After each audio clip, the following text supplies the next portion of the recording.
Okay everyone, today we're going to do a pre-op inspection on our Case TR310. First thing, I want to thank United Rentals. They provided us this almost brand new Case skid steer to do some training videos out here, so special thanks to them. So it's very important, pre-op inspections are one of the things that really aren't covered that much, and I really think you want to do a really thorough pre-op inspection every day. So I'm going to go through kind of what we're looking through. There's three things that I separate my pre-ops through. The first thing, I do a general walk around, and that's all visual. The second piece is more the compartments. That's when I'm opening things up, checking levels, things like that. And then the third and final is inside the basically passenger, the operator's compartment, is those three things. First thing I always tell people, as with all of our videos, I am not an expert. I think I've told all of you that. A lot of it is, please comment below, give us tips or tricks. I'm going to show you kind of what I've learned, but by no means, I don't claim to be an expert. I'm also not a diesel mechanic, and I think that's really important for operators to know. You do want to know your machine, just so you can identify some things, but you don't need to be, I'm not a mechanic. I can kind of judge some high-level things and know when I need to pull in the expert. So let's go over this thing.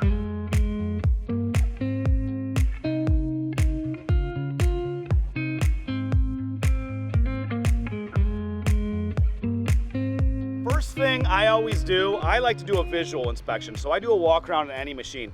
This is for the stuff that's kind of the no-brainers. It's the stuff that just sticks out, whether it's you see fluid leaking on the ground, whether you look for bolts that are missing. Some things are more obvious if you just look at the big picture. So I always start and I do a one big counterclockwise circle. So initially here we're starting on this side. A lot of these are making sure all the pins are in. If there's any pins that are loose, there's bolts. The Case ones are a little bit, some of them will have a piece that comes out here that will actually attach that, depending on what brand. This one's got it on the inside, but I make sure pins are there. I'm also looking to see, once I'm here, I'm looking inside. I can see anytime there's a hydraulic line, I'm looking for any kind of leaks, any evidence that there's been leaks or a hole, damage. If there's rocks or anything in this back inner well there, you want to clean that out. So I'm looking across there. Track system. I am looking to see if there's any abnormal wear to any of the rollers, the final drive, if there's any leaking at any of these, the teeth on the drive. So I'm looking to see if there's anything that sticks out there. Obviously the track itself, if you've got big gouges or anything that are obvious damage to it. While we're on that, I'm always looking at the rollover protection system, so the ROPS cage. If you have that, you want to make sure this is all intact, there's no broken glass, anything like that, nothing obvious. So coming around the front, again, I'm still just doing my walk around. So first thing with the bucket, whatever attachment you have, a lot of it looking at the cutting edge, what is left. Like this blade is actually fairly worn down. So this is an older bucket on a newer machine.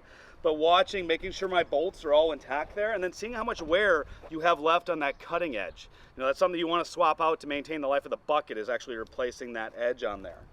After that, I'm coming in. Again, looking at any point you see how there's bolts there. So I'm looking to see there's not a loose bolt or anything like that that's holding all those pins in. Down here, same thing, pins right there.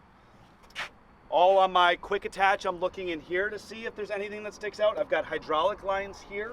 I'm looking to see if anything's obvious, the pins on both sides. I'm also looking at hydraulic cylinders here. So these, if I were to see on my silver here, anything that looks like it's leaking, whether it's a water, the oil or anything, you want to identify if you have any damage to your hydraulic cylinders, and that'll normally show around the seals there. Same thing with the front cab. I'm looking to see any damage, make sure my lights are intact, everything looks good there. We keep coming around. As we keep coming around, same things. Rollover protection, making sure the cage is intact, the glass, no damage there. I'm looking again, all the pins, any hydraulic line I can see, I'm looking to make sure there's no damage, no leaks, anything along there. The track system, final drives, making sure no damage to the teeth, the rollers, the track itself.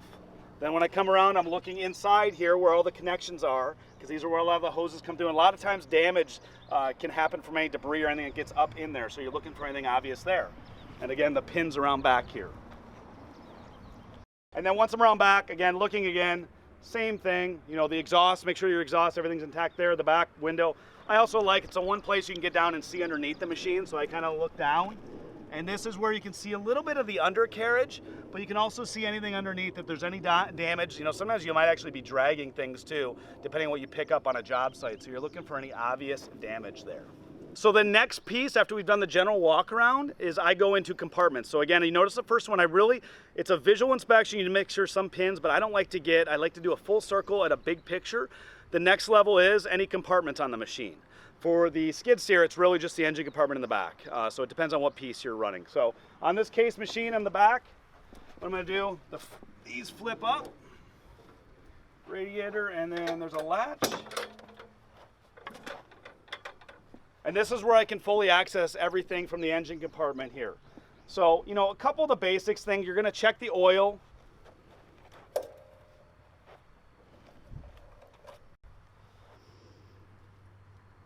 Again, depending if the machine's been running or not, you'll have to see what level, so I wipe it down and check that.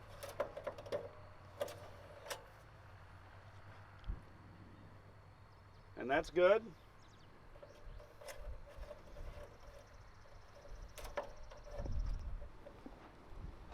And then you're just looking around. So, you know, my diesel fuel, everything to fill is right here on this side. And then I'm looking through. I've got all my filters here, my battery cutoff. But a lot of times what I'm doing too is looking in the compartment. So you want to see if any of your belts are loose. If you see any hoses, any radiator hoses or anything that's leaking, anything like that.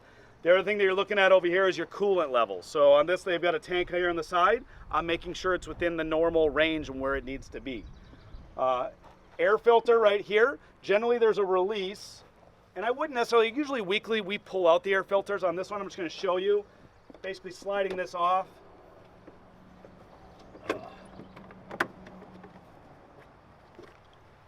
So again, each manufacturer is a little bit different, but typically you'll see a discharge there. If you can reach in there, you open these up and see if there's any large debris. If a lot comes out, that's a good indicator you're going to need to probably clean out your air filters. I don't pull those out daily. You have two filters, an outer and an inner, and that's where you want to pull those out and make sure they don't need to be changed. But ideally, if you can at least get that every day to make sure. I'm going to put that back on, continuing to look everything, and then I've also got my fuel separator here. Sometimes you'll actually have an hourglass, or not an hourglass, a piece of glass on your fuel filter to be able to tell if there's dirt, water separation, anything like that. But that's usually on the end there. This case one does not have a visual indicator. And then finally, you're looking at your radiator. Just making sure it's not any obvious damage to that one. Make sure it's clean, things like that. You got both of them, two of them right there. After that, we close that up.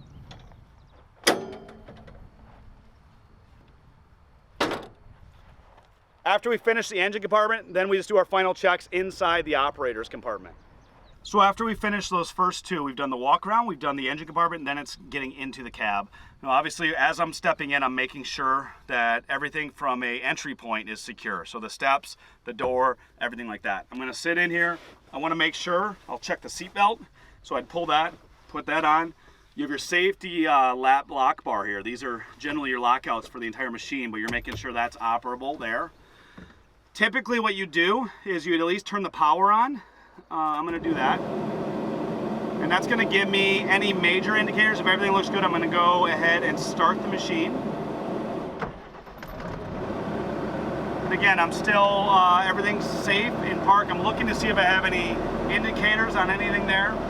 And then finally, I know everything's with the joysticks here, making sure that everything, there's no damage to them. You know, they're sealed up. They have full range of motion there. And then finally I'm looking, there is an exit hatch behind. I generally like to look and see this little tab that is useful at the end. So that is all the different components on the inside I would go through.